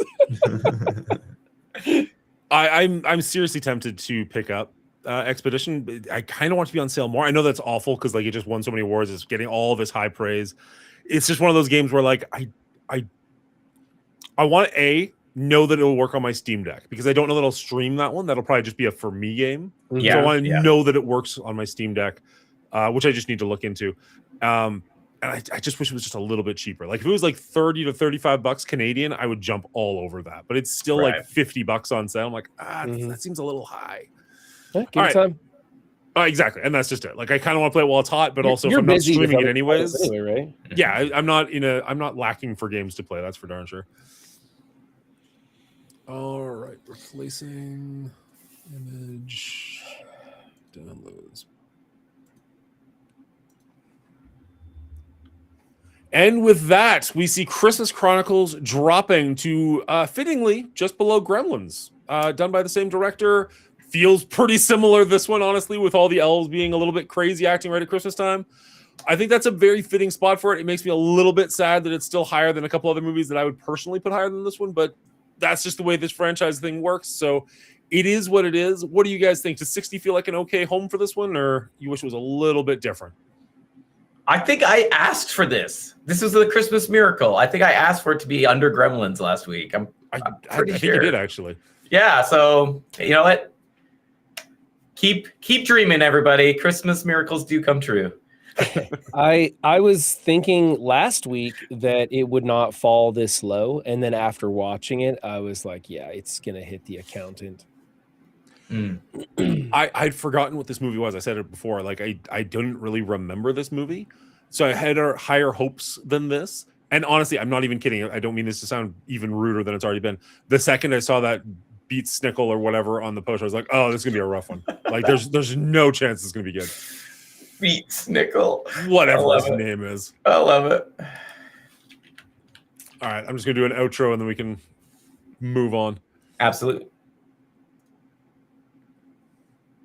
All right, that is our rating of Christmas Chronicles 2. What do you think? Were we way too harsh on this movie? Is this a Christmas classic that you enjoy watching every year? Let us know down in the comments below. I'd love to hear from you. We record this live over at twitch.tv/The Mongoolie Show every Thursday night at 9 p.m. Eastern Standard Time. So you can head over there and hit the follow button if you want to hang out with us live. Or if you made it this far in the video, you probably enjoyed it. Make sure you hit the like and subscribe buttons so that we see you in the next one.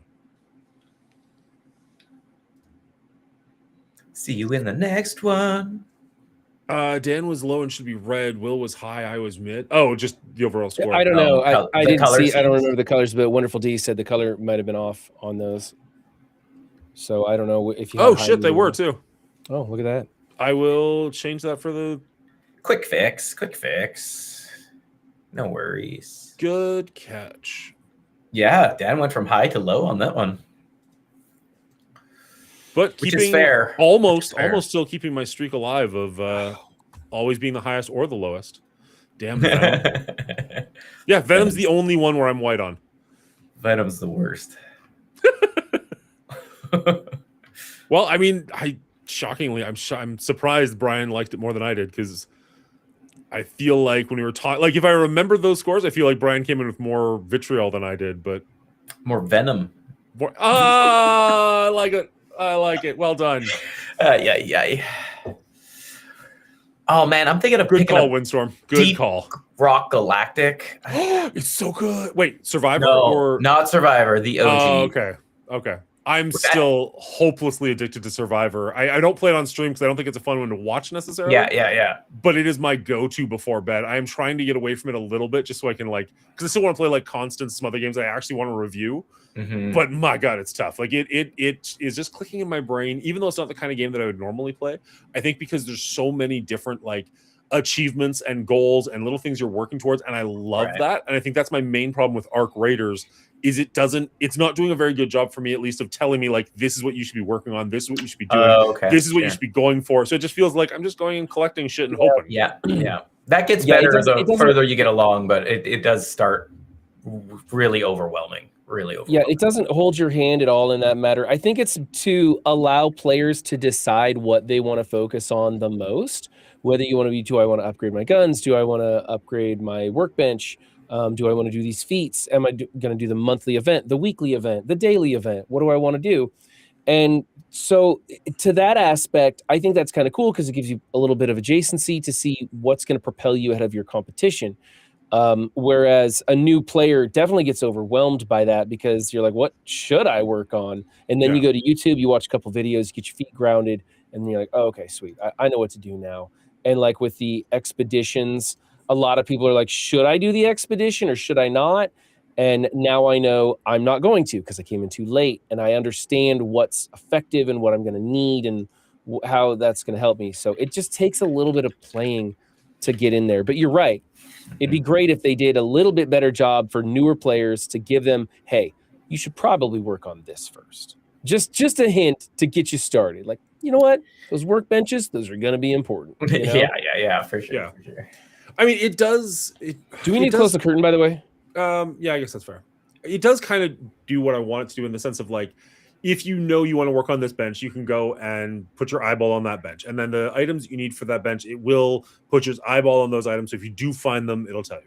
And it'll say oh, it's a mechanical item. So you can look on the map for where the mechanical item is supposed to be. And you, it does all those things.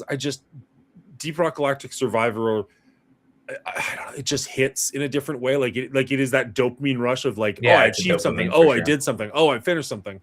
Even though the gameplay is not necessarily my favorite style, it just It's just tickling my brain properly. For me, it's all about looting, and when you uncover that epic item, that little chime that goes off, oh my god, that's the dopamine rush right there. Yeah.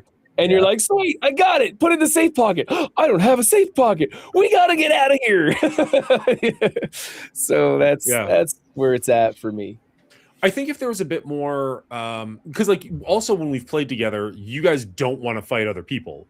Or at least historically, that's the way it seems to have been run there. And it's like, I kind of wish that was a bit more thing. Not that I want to go hunting, but like... Oh, Dan, if you want, we can set up traps and camp out on extraction points and murder people. I have a lot of fun at that. The problem is, I'm just not that good against other players. Other players tend to be better at those little twitch firing controls and whatnot. And so I end up losing my stuff. And so if you want to give that a go, I'm happy to try it out. And there's lots of players out there. Or we could just go to Stella and just get our ass handed to us time and time again. Yeah, so, which is actually what would happen. It will just be me rage quitting constantly. Not actually rage quitting like the game, but just like getting killed every match. Like, yeah. But yeah, it's so annoying. Yeah. In the beginning, I want to try and get certain things built and achieved, and that's why I'm focusing on looting and avoiding other players because I know my strengths and I want to play to them to collect these things. And then I think once I get all my workbenches finished and I get a little bit of a stockpile of the items I need, then I'm going to be going to Stella more, then I'm going to be engaging in PvP content more. That's fair. Emma's just wondering what the scores were. I'm a big fan of to beat the best, you got to be the best. No, to be the best, you got to beat the best kind of style. So like Fortnite games like that, like I know a bunch of people like, oh, I won't play, ranked because that's where the sweaties are. I'm like, yeah, exactly. That's who I want to go against because I'm going to get my ass kicked. But then when I kill somebody, it's going to feel like I did something. Mm-hmm. Yeah. Versus like if you camp out and you take out one lone guy in a squad, you're just like, all right, like cool, good for me. But like, was he ready for that, or was he half dead? The good players who've been playing a while have better equipment and they're going to beat you in a one-on-one match. Oh, and exactly. So you either need to tool up to meet them head on at an equal footing, or you need to be sneaky and have a trap set and take them off guard. I don't disagree with that at all. Another and then go hunt the third, something like that. And there's lots of amazing. It's even fun when you walk into somebody else's trap and you survive it. That's a fun rush when you can do that. I don't disagree with anything you're saying, but I think that's the part that's going to hook me more than shooting my 800th Hornet and looking through drawers for scrap. You know what I mean? Right. Even if I die a bunch, because I'm relatively okay with that. Anybody who's watched me play Silksong knows that I'm very okay with dying a lot. Even though I'm doing that, it'll feel like learning and getting somewhere. Whereas a lot of the time, if I'm just like running through houses, looking through scraps, walking back with $8 in garbage, it doesn't feel like I'm progressing all that much. Well, and it's way more exciting content to watch the PvP stuff. You could just look at the big streamers; they're 100%. Heavy in the PvP. It's all content. PvP, 100%. Yeah, and that's where their big numbers are going to watch those high skill, high Twitch reactions, taking down enemies and doing those amazing moves. That adrenaline rush for sure. I'm just definitely not there. And I know if I walk into those fights, I'm going to be going home dead with my empty hands, and that's it. So I'm trying to avoid that until I get to a place where I can hold my own. I guess that's maybe the difference is I'm thinking of games like Fortnite or Call of Duty where like, yeah, the better players are better than you, but they're not outfitted in such a way that you don't have a chance. Right. Yeah, I can jump into Fortnite with my noob skin and go in there and still make like 4th place, Yeah. And it's fine. And in this, it can get real tough when you go into heavy PvP areas or events because there's people who know what loot to bring in and what augments and what guns and what upgrades, and they know how to use it. They just destroy you, and you're like, how did they get me in one shot? It's what it feels like, like when you play Call of Duty and somebody gets that headshot with a pistol and you're spraying them with bullets and you can't seem to bring them down. It's that feeling sometimes. Yeah, but hey, I gotta get out of here. I'm dying. I'm just falling apart. Are we done? Do you need anything else? Just the usual stuff where it's just like, are you streaming it all this weekend? Anytime, like when can people see you? Where can they catch you? Oh, okay. I am streaming on Thursdays doing R rating. I do try and get here a little bit early so we can warm up playing other games. Today we did Ark. And Sundays I'm playing Cyberpunk. We're going to be going into the Phantom Liberty DLC next. We just wrapped up one playthrough. That game story is amazing. I'm looking forward to doing another playthrough. And then Ark Raiders just whenever I get the time, which is a lot right now in the winter. I have a lot of free time, so I've been playing a lot of Ark Raiders. But also a little bit of Dead Space, because it's one of my favorite survival horror games, and I love that genre. And so I always need to be playing some kind of a survival horror. I used to do it strictly on stream, but now it's kind of something I do in the back. So that's what I got going on. Will, what are you doing? What? Sorry, one second. Did you say Phantom Liberty? Isn't it Phantom Liberty? Wait, I don't know. That sounds like a Metal Gear Solid game. That's why I was like, wait, what? I think it's the DLC content for Cyberpunk. Okay. Chat, does anybody know? Oh, I don't know. I thought it was Phantom Liberty, or maybe it's Some other else. Liberty. Statue of Liberty. Liberty Phoenix, or I don't know, Phantom City, or I don't know. It's the DLC content for Cyberpunk. That's all I know. What about you? I am. Oh, it is Phantom Liberty. Okay. I'm doing Friends Friday tomorrow. I think we're gonna try to do. Hopefully, if the crew is around, we're gonna do some RV there yet. I think we're over halfway through the game, so I kind of want to see how it ends, if we can get through it. If my team can drive the RV, we'll see. It's a fun, stupid little game, and then there's a Hunt Showdown new event, so I'm kind of intrigued by jumping into that. We'll see. The night is always going somewhere unexpected. Very fun. Yeah, I'll be streaming Saturday morning as I always do. I am leaning towards doing Diablo 4 again, which surprises even me, but I had a fun time last week, so we'll see what happens. And then I'm off for 2 weeks, so I'm going to try and get online, not daily, but more often than normal. But the big one is next Monday, instead of doing anything horror related, we're actually doing an episode of R Rating where we're going to be looking at Avatar Fire and Ash, since the actual Thursday is Christmas and none of us are going to be here for that. So if you show up on the 25th looking for us, save your time. Don't bother. We're not going to be here. So please join us on Monday night and have a happy, safe holiday season, everybody. Thanks, everybody. All right. Hey, let's have a look at that tree, Dan. Oh, I wish I could. Oh, you know what? That's actually pretty funny. See if I can change the camera. We got a new cat, and it attacked the fuck out of the tree, and it's broken and hanging up by a thread. So here, let me see if I can actually switch my camera so you can see that. Video settings. That's super funny. How many? Oh. Yeah, and I got my tickets to go see Fire and Ash. It's really hanging by a string from the ceiling. That's funny. Oh, wow. Where's the zoom button? I love Sam Raimi. Yeah, it's legitimately got a rope, because the entire top is hanging, it's broken off entirely. That's funny. So it's all right, well, we'll see what happens. And then, I've got my shirt next to it that I'm going to be wearing to my first ever IRL stream in January. I'm going to head to a place called Frankenfurters or something like that. It's a hot dog only restaurant in London, Ontario, and we're going to see how many of those bad boys I can shove down my throat. Sounds amazing. Damn. Why not? You guys got your tickets to go see Fire and Ash? I'm seeing it on Saturday.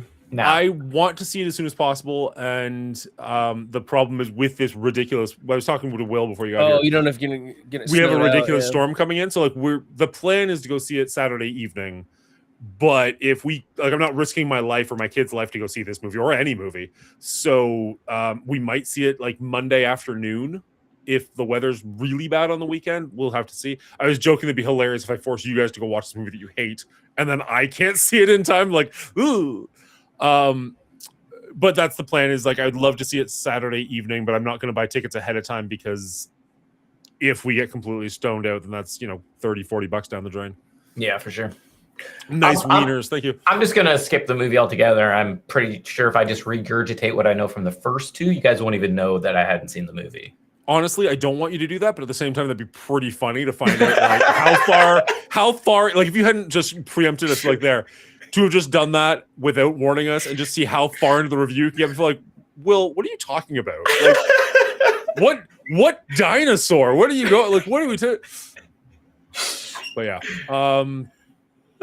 Shit. do not duelim it. I don't even know what that means. Blessed are the who do not know what that means. That's me apparently. I don't know what that means. Did Duelim try and get himself killed going somewhere? Or was it the hot dog eating thing, shoving too many hot dogs down his throat? I honestly don't even know what you're referring to. AI is ruining everything. You're not wrong, but again, I don't know what you're referencing. Yeah, pretty much just the world at this point. Everything. If anything goes to see you, you're both Eastern. All right. Thank you for sticking around, Brian. Have a great night. Yeah. I'll let you go. Bye, guys. Right. I was gonna say, like, he's starting to look rougher and rougher. He's gone. He's gone. I'm gonna be right behind him. I'm just gonna see who we can raid out to and then call it a night. Hopefully your stream tomorrow goes well. It should be fun. I am stuck at work, unfortunately, for a little bit. So That's your last day. It makes sense. Got to get it all finished up.